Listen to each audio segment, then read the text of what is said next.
क्या आप जानते हैं कि सर्दियों में फॉलिज का रिस्क सिग्निफिकेंटली बढ़ जाता है, यानी फॉलिज के अटैक का रिस्क बढ़ जाएगा।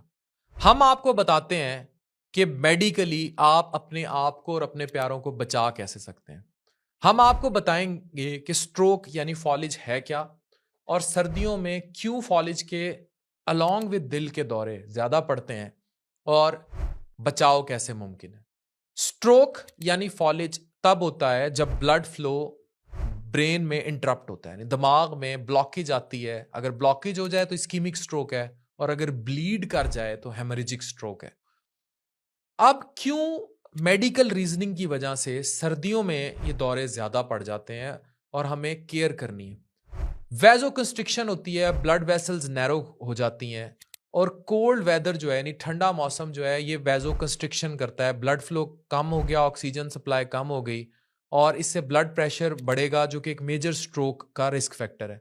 आप इसी तरह सोच लें कि जैसे वाटर पाइप है, वो नैरो हो गया फ्रीजिंग टेम्परेचर में, और उससे पानी का गुजरना मुश्किल हो जाता है।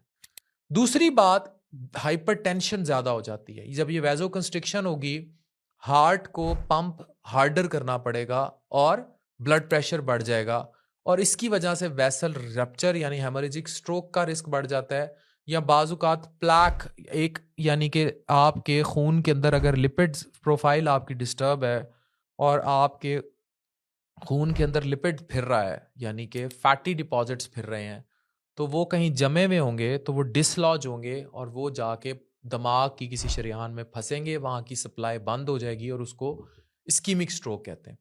दूसरा एक फिनोमिना है ब्लड क्लॉट फॉर्मेशन, हाइपरकोगेबिलिटी, थिक हो जाता है ब्लड, और उसकी वजह से क्लॉटिंग होने लग जाती है। इससे आर्टरीज बंद होती हैं और इस्कीमिक स्ट्रोक होते हैं। फिर फिजिकल एक्टिविटी कम होने की वजह से लोग इंडोर्स रहते हैं, खेलते कूदते कम है, इसीलिए हम कहते हैं फिजिकल एक्टिविटी ज़्यादा करें।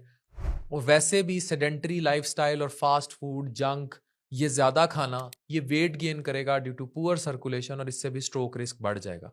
नंबर 5 एक बड़ी अहम रीज़न है, डिहाइड्रेट रहते हैं लोग, पानी नहीं ज़्यादा पीते, इससे ब्लड थिक होता है, और सर्दियों में डिहाइड्रेशन जो है वो भी क्लॉट फॉर्मेशन को ईजी कर लेती है। फिर कुछ रेस्पिरेटरी इन्फेक्शन, सांस के इन्फ्लेमेशन का ज़्यादा हो जाना, और ये भी सिस्टेमिक इन्फ्लेमेशन एक सोजिश के अमल को जिस्म में ट्रिगर करता है, और उसकी वजह से भी आपको फॉलिज हो सकता है। 60 साल से बड़े इंडिविजुअल्स, ब्लड प्रेशर और शुगर के मरीज, किनको स्ट्रोक या हार्ट डिजीज़ की हिस्ट्री हो, या सिगरेट पीने वाले और मोटे अफराद, ये ज़्यादा रिस्क पर होते हैं। प्रिवेंटिव स्ट्रेटजीज़ यही हैं कि अपने आप को वार्म रखें। सडन कोल्ड एक्सपोजर, एकदम ठंडे पानी में नहा लेना डेंजरस है। तहों में कपड़े पहने, अपना ब्लड प्रेशर रेगुलेट करते रहें, एक्टिव रहें, खेलें कूदें, पानी ज़्यादा पिएं, सफिशेंट वाटर पिएं। ओमेगा 3 फैटी एसिड, साग वगैरह, leafy green vegetables, fibre diet जैसे किन्नू छिलके समेत, या ग्रे फ्रूट आया हुआ है विद फाइबर, इसबगोल का छिलका, या जितने सुपर फूड्स हैं जैसे जई का दलिया वगैरह, चिया सीड्स, इनका इस्तेमाल ज़्यादा कीजिए। स्ट्रेस जो है, परेशानी आजकल बड़ी आम है, उसको अवॉइड कीजिए। माइंडफुलनेस प्रैक्टिस कीजिए, मतलब मैं तो माइंडफुलनेस का बेस्ट तरीका सूरत रहमान बताता हूँ। सूरत रहमान की तलावत कीजिए, it will help you a lot. Winter जो है बड़ी खूबसूरती से अच्छा गुजारा जा सकता है, लेकिन इसमें हेल्थ रिस्क बहुत कॉमन है, और हमें एक्शन लेना पड़ेगा। हेल्थ टिप्स अगर ज़्यादा चाहिए और अवेयरनेस को फॉलो करते रहना है, तो इस वीडियो को ज़्यादा से ज़्यादा शेयर कीजिए, और अपने प्यारों के लिए दुआ कीजिए, और उनका उनकी सपोर्ट का सिस्टम बनिए। डॉक्टर अफान कैसर साइनिंग ऑफ।